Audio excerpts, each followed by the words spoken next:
recorded. Okay, it is getting recorded. Okay, yeah, so then we saw Eclipse lemma, which is that if A divides a product and if A and B are co-prime, then A will divide C. Yeah, and again, that is a very fundamental property that will be very useful.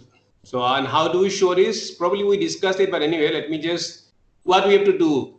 Since GCD of AB is 1, we always have integers m and n, such that a plus bn is 1.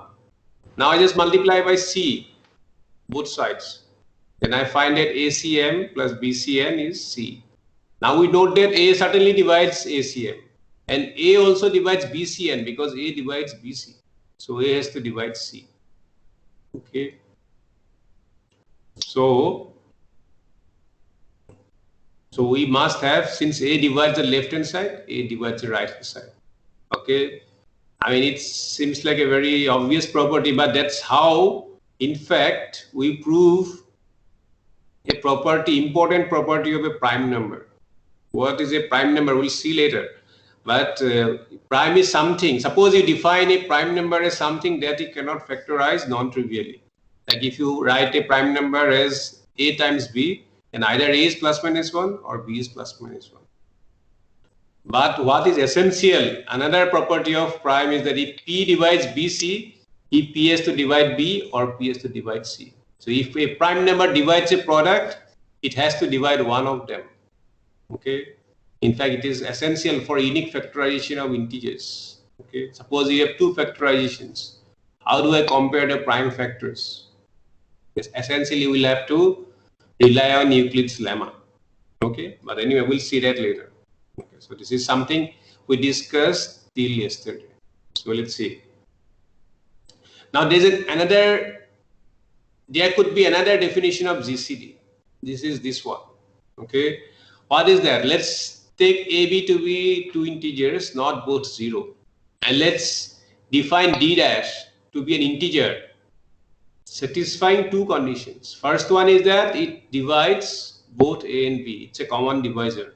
And secondly, if C divides A and C divides B, C divides D dash. Remember, earlier definition of GCD, we had this first condition that D is a common divisor. And if C divides A and C divides B, we used to say that C is less than equal to D. And we insisted on a positive integer D. So, here, what we are saying is that GCD could be defined this way also, that it divides both, and if anything divides each of them, then it will divide the GCD. Of course, then there's an ambiguity of being plus D or minus D. Okay, so but we'll take, since we have defined our earlier GCD to be positive, so we say that okay, this D dash could have been negative, so we just take the positive one. You just take whichever is positive, because D dash, the way we define, it could be positive or negative, so we take the positive one. Why do we go for this definition? Because it can be more readily generalized. Because in later on we'll see that in certain rings there is no order. For example, complex numbers. You cannot compare two complex numbers. Okay. Similarly, like the Gaussian integers, like A plus IB, where A and B are integers, you cannot compare those. Okay, but you can still talk about divisibility. Okay, so even when we cannot compare like whichever is greater or not, still then we can always talk about divisibility. So that's why this is the notion which will be generalized. So that's why, but it will not be able to distinguish between D dash and minus D dash if we define it this way.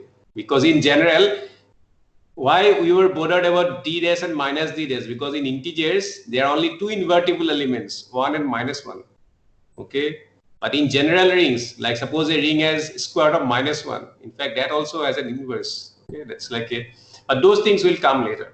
Okay. So you just keep in mind that there is a point why we also look at this equivalent definition. Okay, so we are allowing here D dash to be positive or even negative. But of course, to fit in with the older definition, we will take the positive one. Okay.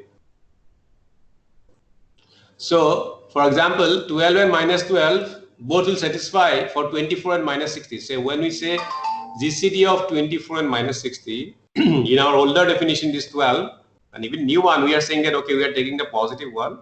But for many purposes, we could have also taken minus 12 as the GCD. Doesn't matter, okay, for when we generalize. Okay, but of course, when we'll stick to the positive one.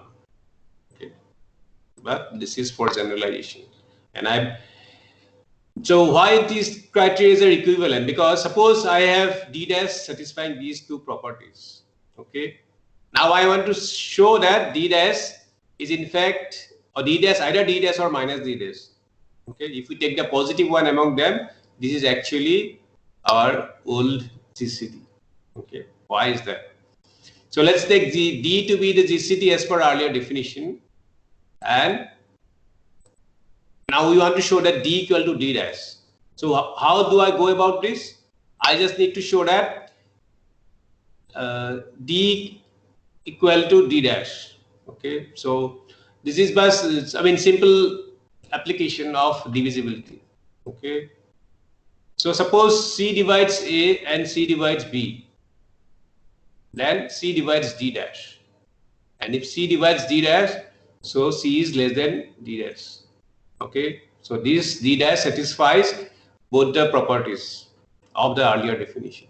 Okay, there are many ways to show this, just that we also keep in mind that the notion of GCD can be slightly altered for better generalization. Okay, for example, I mean, or if we start with the original GCD, we can show that this plus minus D satisfies all the other properties. Okay. Okay. For example, D is our GCD as per the old definition. That means D divides A, D divides B. Okay. And secondly, suppose C divides A and C divides B, then we know that C divides AM plus BN. Okay. And C divides this. Okay. So these are all basically not very difficult to show, but why we do this, as I mentioned, let me just emphasize it again, that this is for generalization. Okay, that it has the advantage of being easily generalizable to sets with addition and multiplication, but without necessarily a total order. Okay, so what is a set with addition and multiplication? That is basically a ring. Okay, later on we will call it a ring. So, and a ring may not have order. For example, this is a ring. Okay, although we will come to the formal definition much later, but you can see that in this set I can add two elements like this, and I'll still get an element like this only, or I can also multiply, and I'll still get an element in this only of this form. Okay, and this addition and multiplication will be distributive, etc. So actually, this is kind of like integers. It behaves like the integers, but it will not have any ordering. Okay, because I cannot compare 2 and square root of minus 1, for example.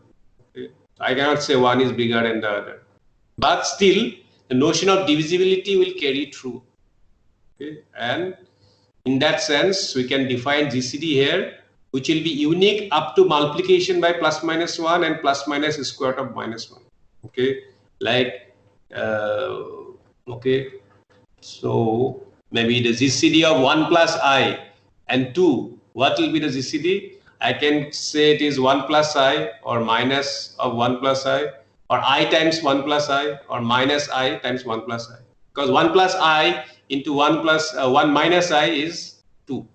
Okay, so in this sense, we can say that GCD of 2 and 1 plus I is 1 plus I, but I can actually also change it by plus minus I and plus minus 1. Okay, because those elements have inverses. Okay, so just to know that this notion can be generalized. Okay. Okay, so this is not equal. Anyway, I'll correct the slides when I upload it. Okay, I mean I will upload the notes. Okay, so this is x plus by. So it is another general question: in which rings the GCD can be expressed as a combination? Okay, that is also another important notion. But of course, we have to define GCD in arbitrary rings, and for which we will have to fall back on this definition, this one, okay, where we don't talk about this being greater or less. We just talk about divisibility, and we compromise on the uniqueness by saying that it could be this one, or it's minus, or some multiplication by some units. Okay, so in due course, we'll show it. Okay, now that's a very important algorithm, Euclid's algorithm, because to determine the GCD, it is actually not necessary to factorize A and B. Okay, because of course, how we do normally, that we find all, we do the prime factorization of A and B, then we take the highest common power of the primes, and then we take the product. But then that involves factorization of A and B, and it is a much harder thing to do actually than just finding the GCD. Okay. For example, you know probably about the RSA crypto system. It is based on the fact that it's very difficult to factorize an integer which is product of two large primes. Large primes meaning, suppose A is PQ, where P has say 100 digits and Q also has 100 digits. It is very difficult to factorize. Okay. So factorization is much harder, whereas finding GCD is much smaller. I mean, much quicker. Okay. And in fact, this was mentioned in the book Elements by Euclid. So it is known in 300 BC or even earlier, in fact, because some people say that it was there even before Euclid. Okay, how to find the GCD of two integers. And note, bear in mind that in our definition, it doesn't matter. We can take A and B to be positive integers, because whether A is, whether we take A or B or both can be negative, but that in our definition, we can always take to be the GCD of mod A and mod B. Okay, so we can always take them to be positive integers.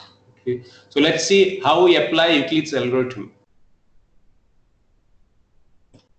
Okay, so let A and B be two integers. One will be bigger, one will be, both are positive and one will be bigger than the other. Let's say A is bigger than B. Okay, so by division algorithm, I can write A as B times Q1 plus R1, where R1 will be strictly less than B and non-negative. Okay, so now there are two things. If R1 is 0, then already I know that B divides A and B is the GCD. Okay, if R1 is 0. If R1 is not 0, I'll divide B by R1. Okay, this B by R1, by is missing here. We can divide B by R1 to obtain B equal to R1 Q2 plus R2. Okay, where R2 will be strictly less than R1 and positive. Okay, if R2 is 0, then we stop. Okay, because then R1 will be dividing B, and you can see that if R1 divides B, R1 divides left hand side, so R1 divides A, so R1 divides B and A. Now if C divides A and C divides B, certainly C divides R1, and if C divides B and R1, certainly C divides R2. So that means if C divides A and B, C divides, okay, so we have to see whether R2 is 0. If R2 is 0, then R1 will be the GCD. That's what I meant to say. Anyway, it will be clear when I go about the proof. So we'll stop when the remainder is 0. Okay, so we'll continue. Like we divide, suppose the previous remainder by the next. Okay, so this should have been Ri. Okay, this should have been Ri Qi plus Ri plus 1. Okay, so we are dividing by Ri.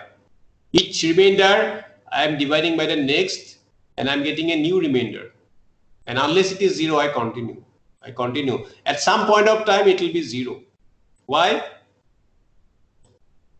If we continue this process, Rn plus 1 will be 0 for some positive integer n. Okay, and then we'll claim that this last non-zero remainder is the GCD. So this is the GCD if this is 0. So we are claiming two things, that at some point of time, this cannot go on indefinitely. Okay, it has to be 0 at some point, and then the previous remainder will be the GCD. That's what Euclid's algorithm says. So why is it so? we can use this lemma that if I can write A equal to QB plus R, then GCD of AB is same as GCD of B and R. Okay, GCD of AB is GCD of BR. Okay, so why? Suppose D is the GCD of AB and E is the GCD of BR. So I have to show that D divides E and E divides D. Okay, so why is it so? So suppose D divides A and D divides B, then certainly D divides A minus QB. Okay, because it's just a combination. If D is a common factor of A and B, D is also a factor of this. But this is just R. So I can see that D divides now B and R. And hence it divides the GCD of B and R, because D is just a common divisor of B and R. So D divides the GCD of B and R. And conversely, suppose E divides B and E divides R. So E divides B and E divides R. Certainly E divides this right hand side, so E divides the left hand side. E divides BQ plus R. So E is a common divisor of A and B. So E divides D. So I find that D divides E and E divides D. And so that means D is plus minus E, but we are taking positive integers. So D is equal to E. Okay. So in this, what do we want to show? That we want to apply repeatedly that GCD of AB is GCD of BR1. GCD of B and R1 is GCD of R1, R2.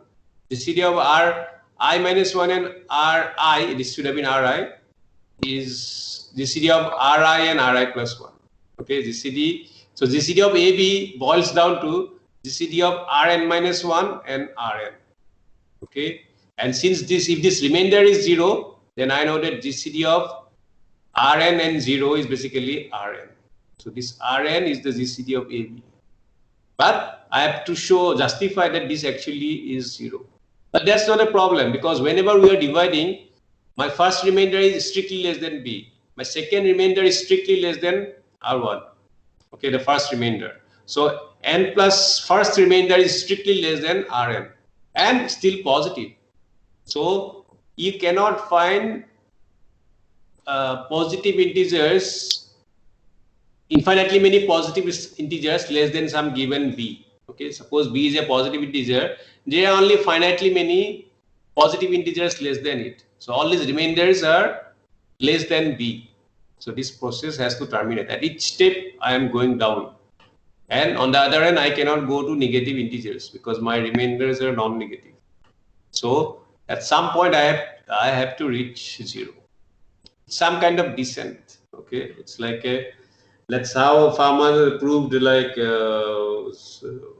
x4 plus y4 equal to z4 has no solution, because it has, if it has one solution, it will have a smaller solution, and then it will have a further smaller solution. And in integers, you cannot keep reducing like that in positive integers. So again, this is the okay. So we keep repeating this. So okay. So why some remainder will be 0? Because as I said, the first remainder is less than B. Second remainder is strictly less than the first one, like this. Okay, there should be some dot dot dot, which I'll correct, and eventually it has to be 0. Okay. And then we just apply this lemma. The GCD of AB is BR1 like that. Okay, so I get the remainder to be the last non-zero remainder. Okay, so let's just try this Eclipse algorithm. So like 266. Oh, okay, maybe I made an error. I should have taken minus 98. Okay, I'm sorry. So let's take it to be just plus 98 then. Okay, because the way I wrote. Anyway, I could have transferred this minus sign to here also, minus 98 into minus 2. So I'll see what I have done before later. Okay. Yeah, okay. Unfortunately, I've kept. Okay, so anyway, see GCD. Okay, fine. I'll justify it like this: that GCD of 266 and minus 98 same as GCD of 266 and 98. So I might as well perform the Eclipse algorithm with 98. Okay, so it is fine. So 266, 98 like this, and 98 divided by 70, and do this like that, and eventually we'll get 0. And we claim that this should be the GCD. Okay, this is the GCD. Okay, yeah, this is fine. Yeah, no problem. That minus 98, I wrote 98 because I said actually that I'll do that. Okay, so there's another advantage. Not only we found GCD to be 14, but in fact we'll be able to write 14 as a combination of 266 and 98 using Eclipse algorithm. Okay, because we claimed that GCD of AB should be a linear combination of A and B. So how do we do that? We just have to go back. Like 14 is 70 minus 28 times 2. Okay, 14 is 70 minus 28 times 2. And this 28 I will replace by 98 minus 70 times 1. Okay, so that I'll get 14 as a combination of 98 and 70. Okay, then this 70 I'll replace by 266 minus 98 times 2. So I do this, so eventually I get 14 as a combination of 266 and 98. And if I started with minus 98, I can transfer this minus sign to this, and I say this is 8. So I can write 14 as 266 times 3 plus minus 98 times 8. So I could actually solve this, because the problem in proving this using well ordering principle is that it is an existence proof, but it's not an efficient proof or effective proof which will tell us what this X is or what this Y is. Okay, so in mathematics, often you get proof of existence without knowing what the solution is.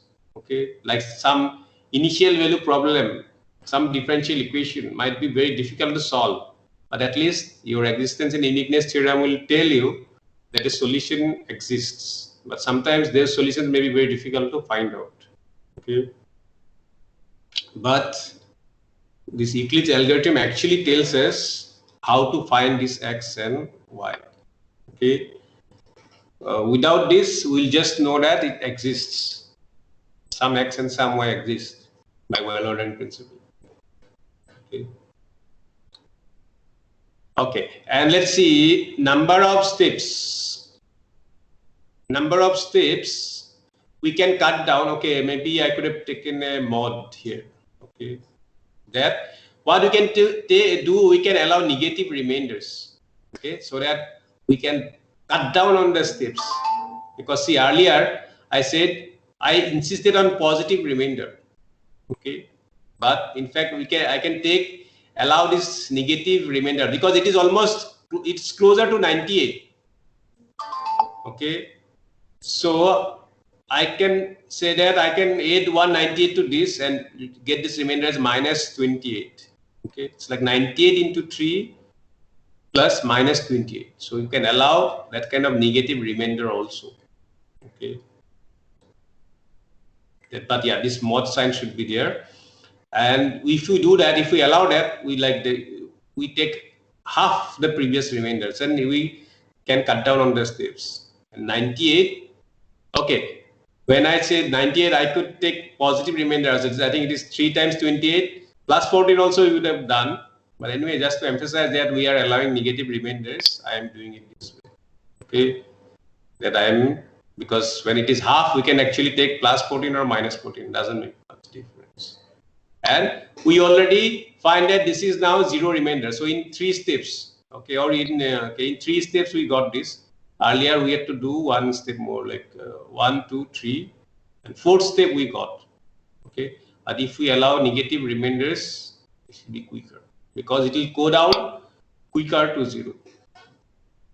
Okay. And in fact, there is a proof by lemma who showed that a number of steps in Eclipse algorithm is at most 5 times the number of digits in the smaller integer. Okay, of course, we will not have the scope to discuss all this. And another natural question at this point is, okay, suppose you are given any integer n. Can you find 2 integers which will require exactly n number of steps to get their GCD? Okay, for example, suppose you give me 20. So can I find 2 integers A and B which will require exactly 20 steps to find their GCD? Okay. So that is there. You can just pick numbers from the Fibonacci sequence. Okay. This Fibonacci sequence, you take the n+1 and n+2 terms, and you'll see that in fact they will be co-prime. Their GCD will be 1 because fn+2 will be fn plus, you divide by fn+1, you'll get 1 times fn+1 plus fn. Then you divide fn+1 by fn, you'll get fn-1 as remainder. Then you do fn and fn-1, you'll get fn-2 as remainder. So you'll see that you'll go down finally to f2. Okay, and it will require n steps from fn+2 to f2. So this will exactly require n steps. Okay, so just like GCD, there is this dual notion which is the LCM. What is LCM? You just do it now consider the multiples. Okay. So integer C is called the common multiple of two non-zero integers if both divide that number C. Okay. Certainly 0 is common multiple of any two non-zero integers. Okay. And it can always have a positive common multiple, because suppose you have two non-zero integers, you take just AB or minus AB, one of them will be positive. So there's always a positive common multiple. So now among these positive common multiples, you can take the least one, because you know that, I mean, this will have a least element. Okay. So there will be least element, so there will be least common multiple among all the positive multiples of two non-zero integers A and B. And let's call it LCM. Okay. So in other words, how we are defining LCM, that it should be a common multiple. M is a common multiple of A and B. And secondly, if C is a common multiple, then M is less than C. Of course, C should be a positive common multiple, because negative common multiple we don't consider. So if we have any other positive common multiple, it will be bigger than, or it will be at least this M. So any M satisfying these two properties is called the LCM. And of course, it will exist because of well-ordering principle. Okay, this is LCM. And let's show that, do we know this result classically?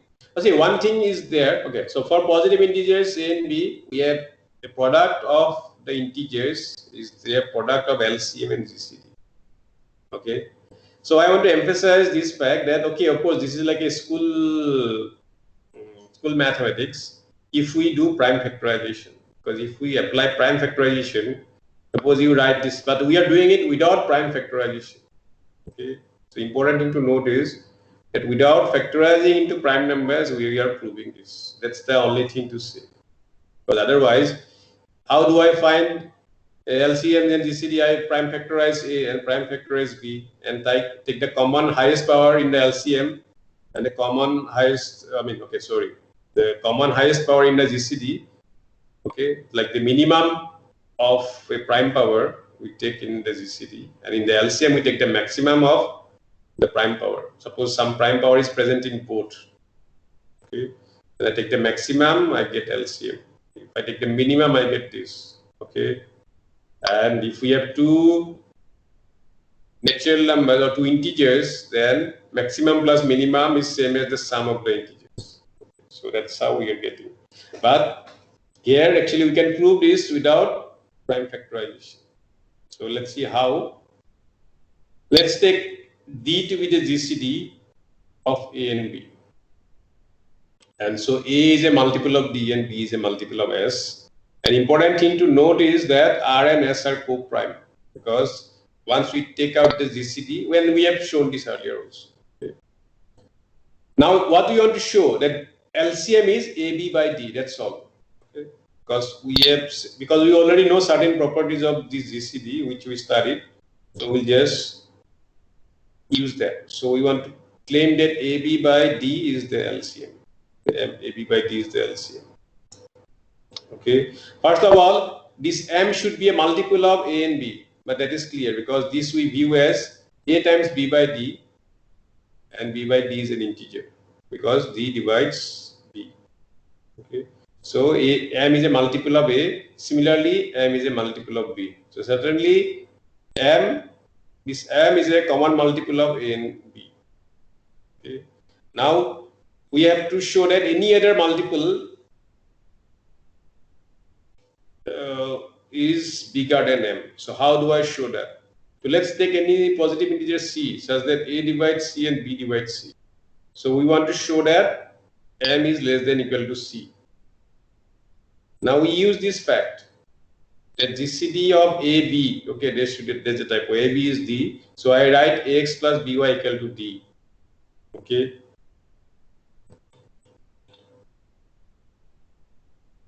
Okay. Then we look at C by M. Okay. Because we want to show that C by M, it's enough to show that M divides C. Okay. So let's look at C by M. I multiply by D both sides. I mean numerators and denominators. That MD by definition is AB, and this D is AX plus BY, which I can write as C by BX plus C by AY. Whatever C by B is, it is some integer V, and C by A is some integer U. So in other words, this whole thing is an integer. So in other words, when I divide C by M, I get some integer, and it's a positive integer because C and M are positive. So M is less than equal to C. Okay. So it is direct. Almost this proof is immediate. Anyway, we are proving very basic facts and using as little as possible from well ordering principle. All these are basically consequences of well ordering principle. So we are not even going into prime factorizations. Okay. So as consequence of well ordering principle, because GCD is a linear combination, of course these x and y we can find explicitly using Eclipse algorithm, but this kind of proof, I don't need this explicit x and explicit y. So well ordering principle is good enough for me. That with that we can prove this. Okay. All I need to do is, okay, fine, we know already a lot about GCD. So let's take GCD to be D, and it's enough to show that AB by D is the LCM. And we just need to show that AB by D is a multiple of A and B, and if C is any other multiple, then this is actually smaller than C. And in that second part, we have to use this, that if X plus BY is D, and we want to compare C and M, just we have to bring all this in. Okay, we just have to show that C by M is some positive integer. It is some integer and positivity will come. I mean, problem would have been if this had been a fraction. Suppose C by M, it is like 1/3 or something, that would have been a problem. Okay. But once we show that C by M is an integer, then that's not a problem. So C is at least 2M. Okay, C will be at least, okay, C is at least M or 2M or some multiple. Okay. So that's what this LCM is. Okay, so now this linear Geofentane equations. So this is the third component of today's lecture, because what we did, we discussed the Eclipse algorithm, then LCM, okay, and then linear Geofentane equations. So what are Geofentane equations? They are named after this Greek mathematician Geophantus. He was around 250 AD, okay, and he wrote a book, very important book. Maybe perhaps after Euclid, probably this is the next important book, which is known as Arithmetica. Okay, it led to significant development in algebra and number theory. Okay, and one particular example is the Fermat's last theorem or Fermat's conjecture. Okay, because Fermat had a copy of this book Arithmetica. Okay, by the way, you probably all know that Fermat was a French mathematician who used to do mathematics as a pastime. He worked as a judge, and in his as a hobby he pursued maths, and he had a copy of Arithmetica, and he used to make notes in the margins of this book while reading. So while reading about Pythagorean triples, meaning integers satisfying a square plus b square equal to c square, it occurred to him that probably an plus bn equal to cn has no non-zero solution in integers for n bigger than 2. Like a cube plus b cube equal to c cube has no solution, or a4 plus b4 equal to c4 should have no solution In fact, A4 plus B4 equal to C4 has no solution. He proved it himself elsewhere, which is known as method of infinite descent. Meaning, if A4 plus B4 equal to C4, you'll be finding some smaller A1, B1, and C1, so that A14 plus B14 is C14. Then you'll find A24 plus B24 is C24, which will be smaller, even smaller. So that is, and that's how you can rule out, because all these are positive integers you can take. So that is method of infinite descent. But beyond that, I mean, some people did for 3 it is easy, like some congruence does it. Okay, but for bigger and bigger primes, it is not easy to solve. So for 350 years, it remained unsolved. But that attempt to solve this problem led to a lot of development of mathematics. Okay, so that's like a very important question. It was proved in 1994 by Andrew Wiles. So it's a very significant piece of work. So, but it originated from Geofentane. Okay, but of course we will not. So we will not discuss these higher degree Geofentane equations. We'll just consider Geofentane equations in 2 variables and linear ones. Okay, this is the simplest case. That linear equations x and y are variables. We want to solve them in integers. Coefficients will come from integers.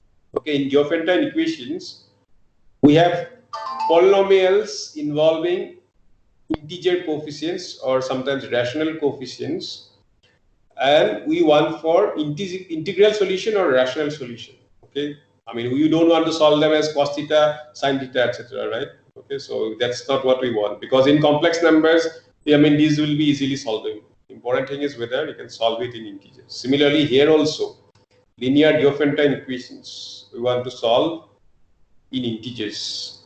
Okay, and we want to find all integers x0 and y0 such that ax0 plus by0 equal to c.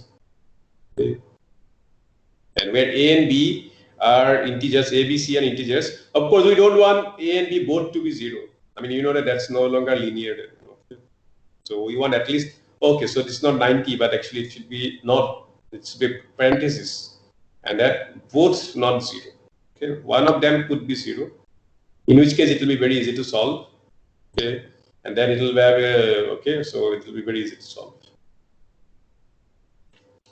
But sometimes you will not have a solution. Sometimes no solution will exist. For example, let's take 4x plus 2y equal to 3. It's clear that whatever x and y I take, this side is always even and this side is odd. So certainly I can rule out solutions for this. Okay. So this is, some Geofentane equations have no solutions.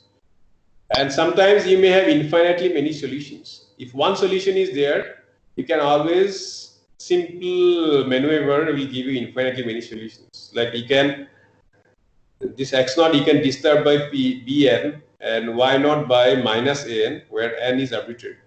Okay, because then ax0 plus by0, if it x0 and y0 is a solution, then you can see that this abn and minus abn will get cancelled. Okay, so certainly there is no question of unique solution, either no solution or infinitely many solutions in integers. Okay, so let's see when it has solution and how to find them.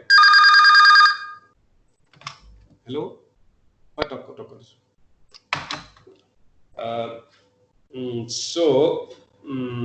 Let's see how we. Okay, so let's look at solvability. Let's take the linear Geofentane equation x plus by equal to c. It has a solution if and only if GCD of AB divides C. You kind of could have guessed earlier that we considered 4x plus 2y equal to 3. Okay, and it had no solution. Certainly, if A and B has some, see, if D divides A and B, certainly D must divide C. That's necessary. Certainly necessary. The GCD of AB must divide C. The GCD necessary part is clear. If D divides A, D divides AX. And if D divides B, D divides BY. So D divides AX plus BY.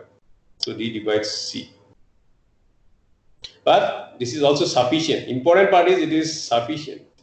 But why should it be sufficient? Because again, I use the property of GCD. If D is the GCD, D is some AM plus BM. Now you multiply, suitable multiple you take, then you will get. Okay. So if D is the GCD, if x0 y0 is a solution, then certainly D divides X naught plus By naught, so D divides C. In other words, the solution exists, D divides C. Conversely, let's say D divides C. So C will be D times R for some integer R. But we already know that there will be integers U and V such that AU plus BV is D, where U and V, they exist by well ordering principle as we showed, or even we can apply Eclipse algorithm to find this, that AU plus BV equal to D.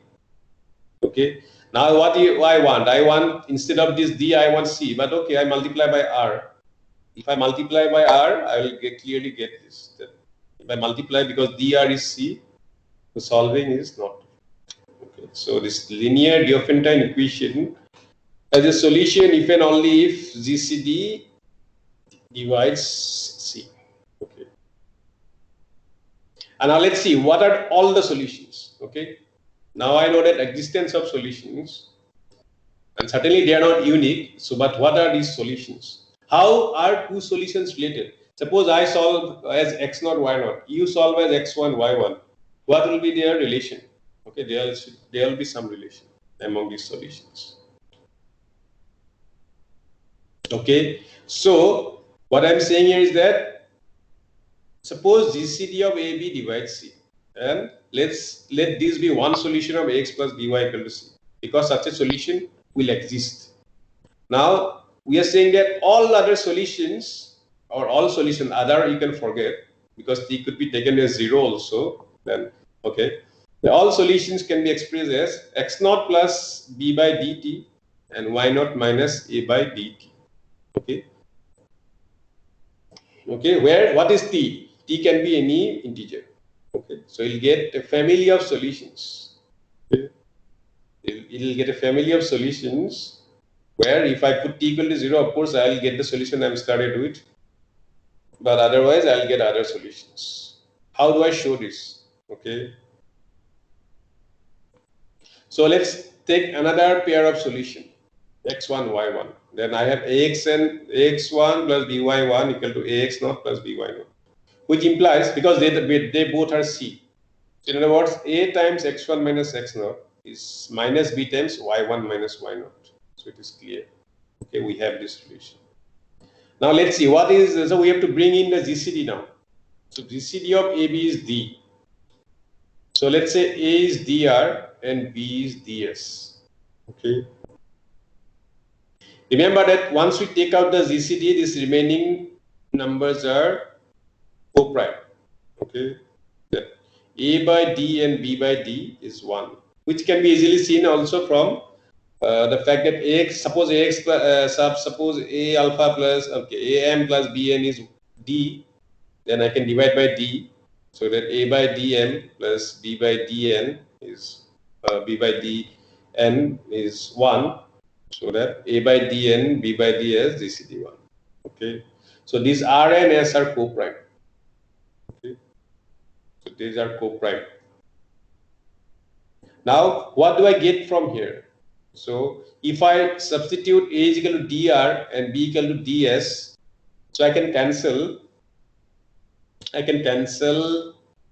D.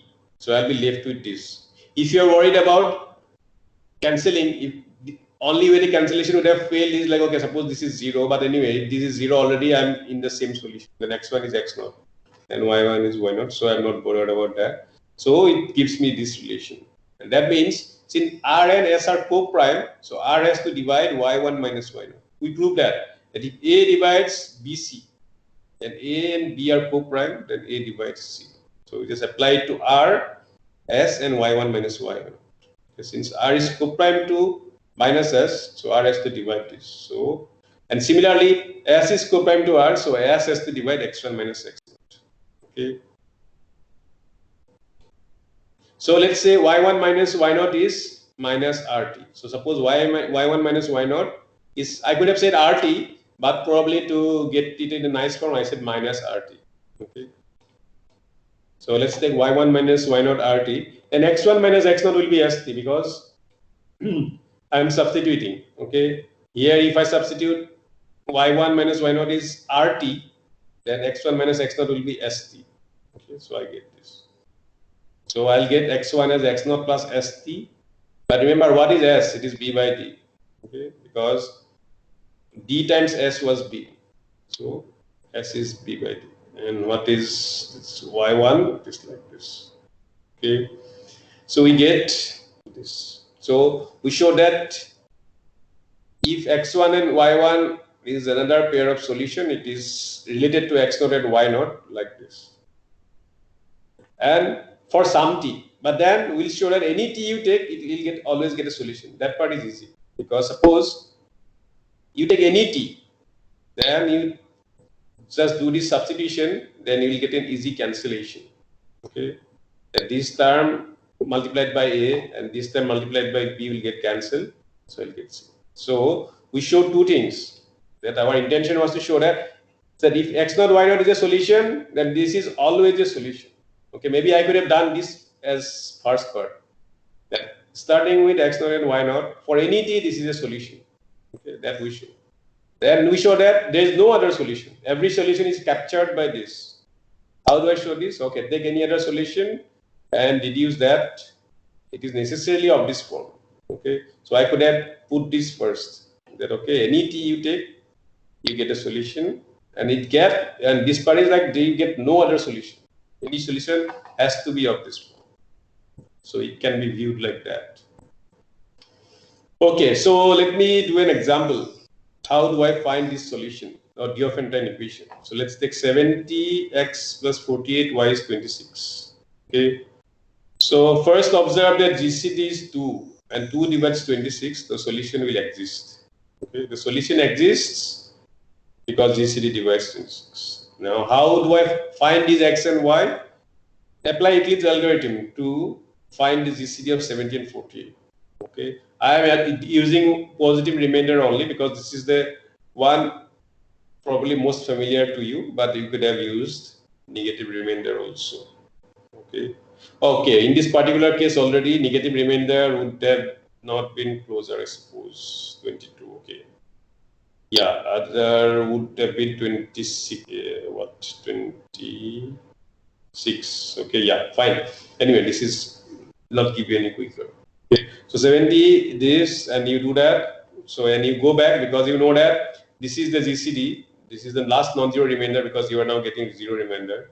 So you just write the steps back and you get 11 and minus 16 as solutions. 70 times 11 and 48 times minus 16 will give you this. And then you get all the solutions. You'll have to take 11 and minus 16. Okay, not both plus, unfortunately. So one of them you take as minus, because if you take as this one as plus, this you take as minus, or you take minus there plus, because they get cancelled. Okay, so you just have to take this minus sign. Okay, so yeah, so I'll correct these typos when I upload the lecture notes. Okay, so I suppose that's all that we had to cover today. Okay, so to sum up, what we did today is, first thing is how to find a GCD using Eclipse algorithm, and something that you know from schools anyway. Okay, just to emphasize that one can use the negative remainder also sometimes, so that some steps are reduced. Secondly, the notion of LCM, and that LCM and GCD product is the product of the original integers, and they are the only thing that we can claim is that, okay, we are not using prime factorization to prove this. We are using well-ordered principle to prove this, essentially. Thirdly, we are solving linear Geofentane equations. The equations of the form ax plus by equal to c, where a, b, c are integers, and we are looking for integral solutions. Okay, sometimes it may not be solvable, but with Eclipse algorithm, you can easily solve it, and you can find all the solutions. Okay. So that's all for today's class. Maybe next time we'll talk about primes, etc. So if you have any question, you let me know. Okay.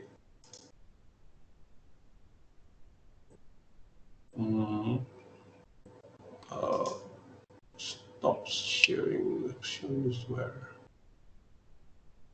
Okay. So. Okay. Yeah.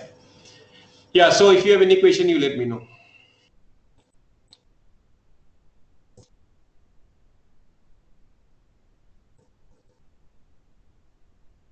Here should not x naught y naught be multiplied by 13. Okay, let's see, where was it?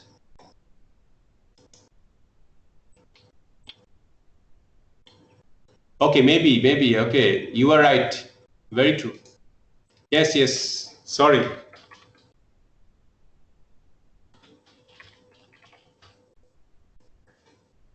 Yeah, I forgot that step. Yeah, it should have been multiplied by 13. Yeah. Okay, any other question? I'll correct it. Okay, and next time we'll move on to primes.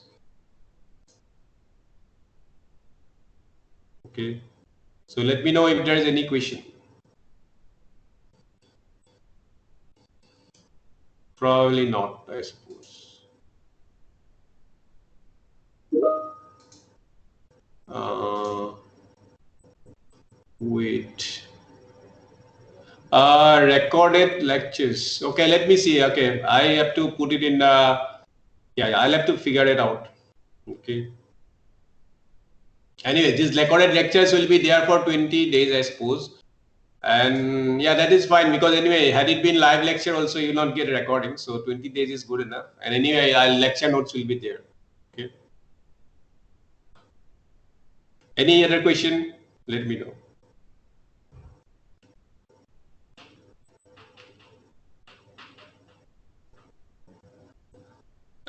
Yeah.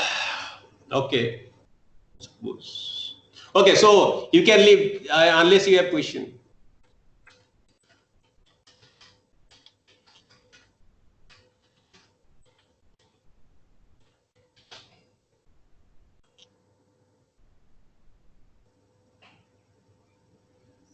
Okay, so I suppose I should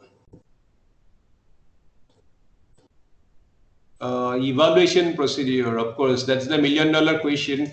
Well, we'll have some as I said, fortnightly some evaluation. Okay, and yeah, so 20 to 25% will be the NSEM evaluation. Okay, and we'll see what will be the best way to conduct it. Otherwise, it will be some tests and some assignments. Okay, we'll have to do it like that way.